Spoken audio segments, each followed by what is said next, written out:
융 대 프로이트, 철학적 논쟁, 거대한 분열. 이런 상황을 상상해보세요.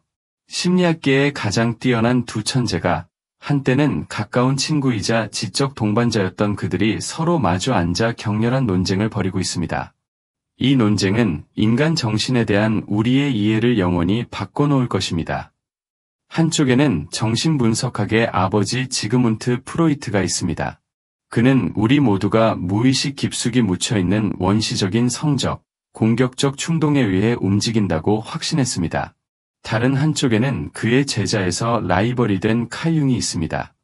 그는 우리가 단순히 기본 본능의 희생자가 아니라 의미와 온전함을 추구하는 영적 존재라고 주장했습니다. 이것은 단순한 학문적 의견 차이가 아니었습니다. 이것은 인간이 된다는 것이 무엇을 의미하는지에 대한 근본적인 충돌이었습니다. 우리는 주로 어두운 충동에 의해 움직이며 평생에 걸쳐 그것들을 억압하고 통제하려고 노력하는 존재일까요? 아니면 성장, 의미, 그리고 융이 말한 개성화, 진정한 자기 자신이 되는 과정을 향한 타고난 욕구를 가진 존재일까요? 흥미로운 점은 두 사람 모두 같은 인간 경험들, 우리의 꿈, 두려움, 관계, 자기 자신과의 갈등을 바라보고 있었지만 완전히 다른 것을 보았다는 것입니다. 그리고 이 논쟁이 오늘날 여러분의 삶과 관련이 있는 이유는 바로 이것입니다. 인간 본성에 대한 이 근본적인 질문에 여러분이 어떻게 답하느냐가 여러분의 치유에 대한 접근법, 인간관계, 그리고 진정한 자기 자신이 되어가는 여정을 형성할 것입니다. 여러분은 혹시 자신이 근본적으로 결함이 있어서 고쳐져야 하는 존재인지, 아니면 이미 온전하며 단지 자신이 누구인지 기억하면 되는 존재인지 궁금해한 적이 있나요? 프로이트와 융 사이의 이 오래된 논쟁이 여러분만의 앞길을 이해하는 열쇠를 쥐고 있을지도 모릅니다. 우정의 기초. 그들의 엄청난 결별을 이해하려면 먼저 이 두 사람이 얼마나 깊게 연결되어 있었는지를 이해해야 합니다. 1906년 융이 처음 프로이트에게 편지를 썼을 때 그는 프로이트의 무의식에 대한 혁명적인 아이디어에 매료된 젊은 스위스 정신과 의사였습니다. 19살 연상인 프로이트는 비엔나의 작은 동료 집단 밖에서 이토록 지적인 지지자를 발견하게 되어 무척 기뻤습니다. 거의 7년 동안 그들은 믿을 수 없을 정도로 가까웠습니다. 프로이트는 심지어 융을 자신의 왕세자이자 정신분석 운동의 후계자라고 불렀습니다. 그들은 서로에게 수백 통의 편지를 주고받으며 인간 마음에 대한 가장 깊은 생각들을 나누었습니다. 융은 프로이트의 방법을 사용해 자신의 꿈을 분석하는 데 몇 시간을 보냈고, 프로이트는 융에게서 자신의 작업을 이어갈 수 있는 뛰어난 두뇌를 보았습니다. 하지만 초기부터 그들을 결국 갈라놓게 될 근본적인 차이의 징후가 있었습니다. 융은 영성, 신화학, 그리고 그가 보기에 영혼의 의미 추구에 깊이 관심이 있었습니다. 반면 프로이트는 심리학을 과학적이고 세속적으로 유지하려고 결심했습니다. 그는 융에게 정신분석학이 신비주의의 검은 물결에 맞서는 보루로 남아야 한다고 유명하게 말했습니다. 잠시 여러분 자신의 인간관계를 생각해 보세요. 여러분을 완전히 이해하는 것 같던 누군가와 가까웠다가 나중에 인생이 정말 무엇에 관한 것인지에 대해 근본적으로 다른 견해를 가지고 있다는 것을 발견한 적이 있나요?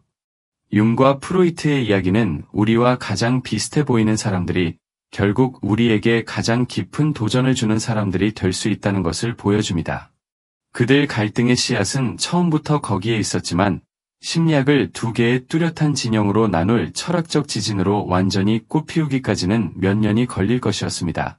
프로이트의 비전, 이드에 의한 지배. 프로이트의 세계관을 이해하려면 인류를 매우 특별한 렌즈로 바라보는 것을 상상해보세요. 그 렌즈는 우리를 주로 두 가지 기본 본능, 즉 쾌락에 대한 욕구와 파괴에 대한 욕구에 의해 움직이는 세련된 동물로 봅니다. 프로이트는 우리 무의식 마음 깊숙한 곳에 그가 이드라고 부른 것이 살고 있다고 믿었습니다. 그것은 원시적 욕망들, 주로 진화의 과거로부터 물려받은 성적이고 공격적인 충동들에 끌어오르는 가마솥이었습니다. 프로이트에 따르면 우리가 하는 모든 것, 사랑관계, 직업 선택, 심지어 취미까지도 는 궁극적으로 이러한 기본 욕구로 거슬러 올라갈 수 있습니다. 그는 인간 정신이 끊임없는 갈등 상태에 있다고 보았습니다. 원시적인 이들은 즉각적인 만족을 원하고 이성적인 자아는 현실을 탐색하려고 노력하며 초자, 부모와 사회로부터 내면화된 규칙들, 는 우리가 하는 모든 것을 판단합니다. 프로이트의 치유에 대한 접근법은 주로 무의식을 의식화하는 것이었습니다. 그는 우리의 억압된 기억과 욕망, 특히 어린 시절의 것들을 의식의 빛으로 가져옴으로써 그것들이 우리에게 미치는 힘을 줄일 수 있다고 믿었습니다. 환자들이 마음에 떠오르는 것은 무엇이든 말하게 하는 그의 유명한 자유현상 기법은 자아의 방어를 우회하고 이러한 묻혀있는 갈등들에 접근하도록 설계되었습니다. 하지만 여기서 흥미로운 점은 프로이트가 우리가 우리의 본성을 초월할 수 있다고 정말로 믿지 않았다는 것입니다. 그의 견해로는 우리가 바랄 수 있는 최선은 신경증적 고통을 평범한 인간의 불행으로 바꾸는 것이었습니다. 그는 한때 정신분석의 목표는 사람들이 효과적으로 사랑하고 일할 수 있도록 돕는 것이라고 썼지만 어떤 위대한 영적 변화는 상상하지 않았습니다. 이제 잠시 멈춰서 자신에게 물어보세요. 이것이 인간으로서의 여러분의 경험과 공명하나요? 여러분은 주로 통제되고 관리되어야 하는 기본 본능에 의해 움직인다고 느끼나요? 아니면 여러분 안에 무언가가 이런 견해에 반발하나요? 많은 사람들에게 프로이트의 관점은 불편할 정도로 정확하면서도 동시에 어딘가 불완전하게 느껴집니다. 그렇습니다. 우리 모두는 우리를 곤경에 빠뜨릴 수 있는 충동과 욕망을 가지고 있습니다. 하지만 그것이 정말 우리의 전부일까요? 융의 반대 비전, 집단 무의식. 융은 프로이트를 매혹시켰던 것과 같은 인간 경험들을 바라보았지만 전혀 다른 것을 보았습니다. 프로이트가 무의식을 억압된 물질의 개인적 저장소로 본 반면 융은 그가 집단 무의식이라고 부른 것을 발견했습니다. 이것은 우리 모두가 공유하는 정신의 더 깊은 층으로 원시적 욕구가 아니라 그가 원형이라고 부른 보편적 패턴과 상징들로 가득 찬 곳이었습니다. 융은 우리의 개인 무의식 아래에 인류의 이 고대 지혜가 묻혀 있다고 믿었습니다. 영웅의 여정, 지혜로운 노인, 위대한 어머니, 그림자와 같은 패턴들 말입니다. 이것들은 융에게 단순한 추상적 개념이 아니었습니다. 이것들은 우리의 꿈, 인간관계, 의미 추구에서 나타나는 살아있는 심리적 현실이었습니다. 더 중요하게도 융은 정신이 그가 개성화라고 부른 과정을 통해 자연스럽게 온전함을 향해 나아간다고 보았습니다. 무의식을 분석하고 통제해야 할 대상으로 본 프로이트와 달리 융은 그것을 우리를 진정한 자기 자신으로 인도하는 지혜로운 스승으로 보았습니다. 그는 우리의 증상, 꿈, 심지어 신경증까지도 종종 정신이 우리의 주의를 끌려고 시도하는 방식이며 우리가 통합해야 할 자기 자신의 측면들을 가리키고 있다고 믿었습니다. 융의 치유에 대한 접근법은 프로이트의 것과 근본적으로 달랐습니다. 단순히 과거를 분석하는 대신 융은 사람들이 능동적 상상, 꿈 작업, 그리고 동시성, 우연 이상의 무언가를 가리키는 것 같은 의미 있는 우연들에 주의를 기울이는 것과 같은 기법들을 통해 무의식과 창조적으로 관계 맺기를 격려했습니다. 하지만 아마도 가장 중요한 것은 융이 그가 초월기능이라고 부른 것을 믿었다는 점입니다. 이것은 우리 내부에 반대되는 힘들을 하나로 모아 새로운 것을 창조하는 정신의 자연스러운 능력이었습니다. 그는 심리적 발달을 우리의 기본 충동을 관리하는 것이 아니라 점점 더 온전하고 진정한 자기가 되어가는 것으로 보았습니다. 잠시 여러분 자신의 삶을 생각해 보세요. 여러분의 의식적인 마음보다 더 많은 지혜를 담고 있는 것 같은 꿈을 꾼 적이 있나요? 이성적으로 설명할 수 없는 방식으로 특정한 상징들, 이야기들 또는 신화들에 끌린 적이 있나요? 융은 그것이 여러분을 더 큰 온전함으로 인도하려고 시도하는 여러분의 집단 무의식이라고 말할 것입니다. 그림자, 그들이 동의하고 의견이 갈린 지점. 흥미롭게도 프로이트와 융 모두 우리 모두가 직면하고 싶지 않은 자기 자신의 측면들을 가지고 있다는 것을 인정했습니다. 융이 구체적으로 그림자라고 부른 것이 바로 그것입니다. 하지만 그들은 그것을 어떻게 해야 하는지에 대해서는 매우 다른 생각을 가지고 있었습니다. 프로이트에게 그림자는 본질적으로 이드였습니다. 우리의 문명화된 존재를 위협하기 때문에 우리가 억압하는 원시적이고 사회적으로 용납될 수 없는 충동들 말입니다. 그의 접근법은 이러한 충동들을 의식화하여 우리가 그것들을 더 잘 통제할 수 있도록 하는 것이었습니다. 목표는 본질적으로 우리의 비이성적 충동들의 더 이성적인 관리자가 되는 것이었습니다.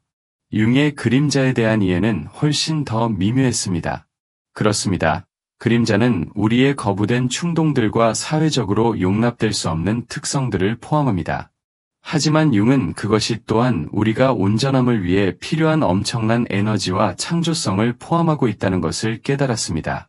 그는 그림자 작업을 우리 자신의 이러한 측면들을 제거하는 것이 아니라 의식적으로 통합하는 것으로 보았습니다.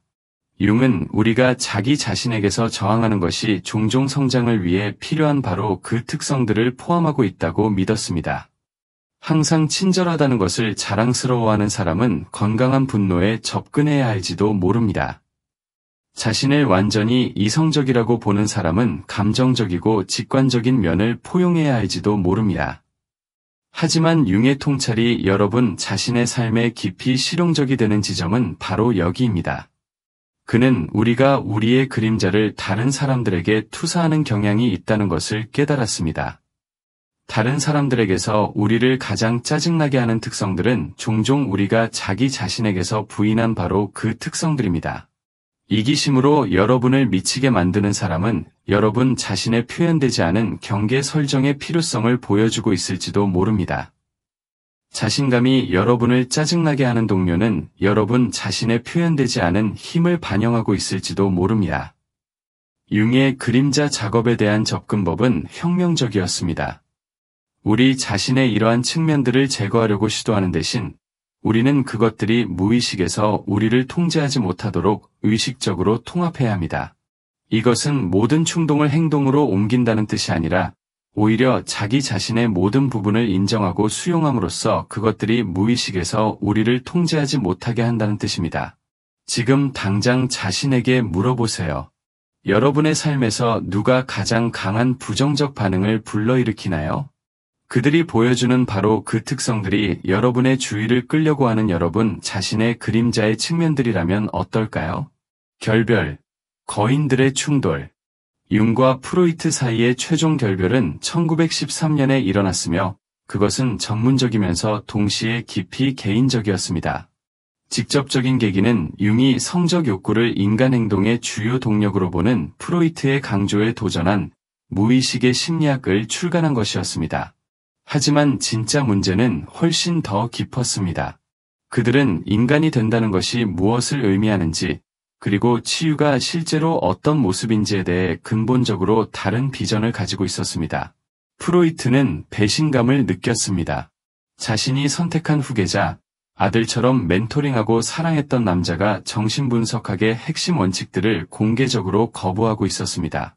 프로이트의 관점에서 융은 신비주의적 추측을 위해 과학적 엄밀성을 포기하고 있었습니다.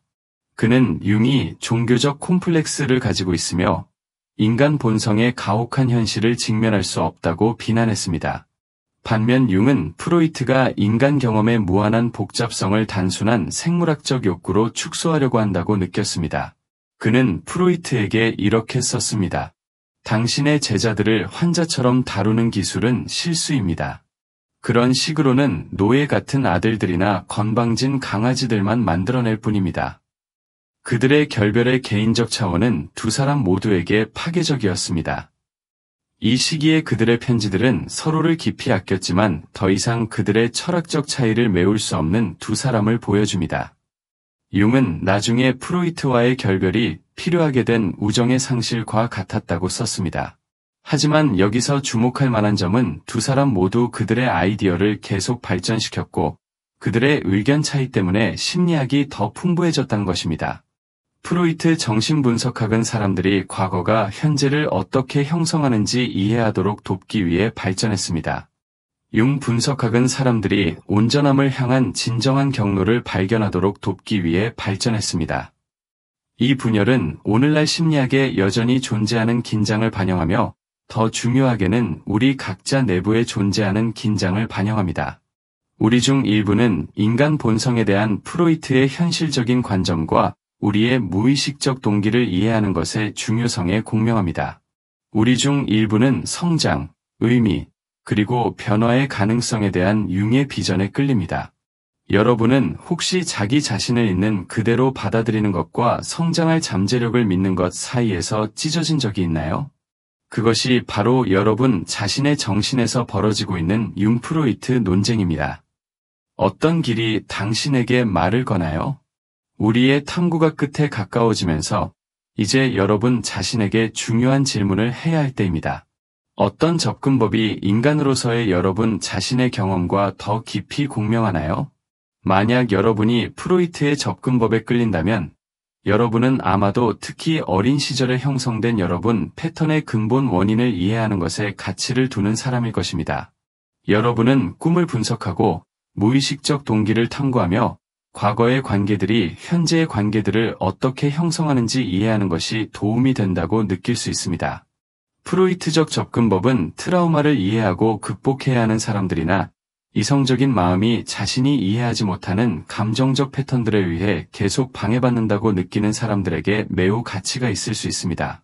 만약 융의 비전이 여러분에게 더 많이 말을 건다면 여러분은 아마도 여러분의 조건화를 넘어 성장하고 진정한 자기 자신을 발견하라는 부름을 느끼는 사람일 것입니다.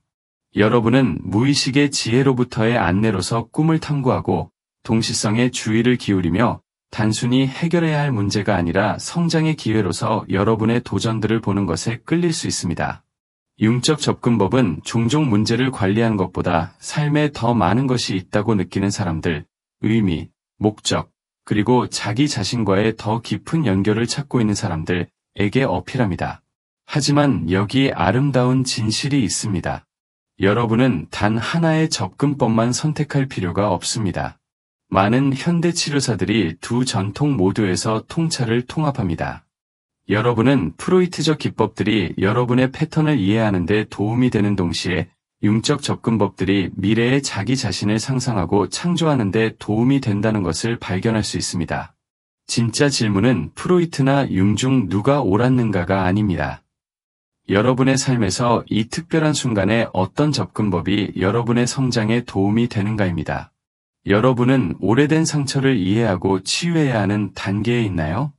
아니면 여러분이 될 수 있는 사람에 대한 더 큰 비전으로 나아갈 준비가 되어 있나요?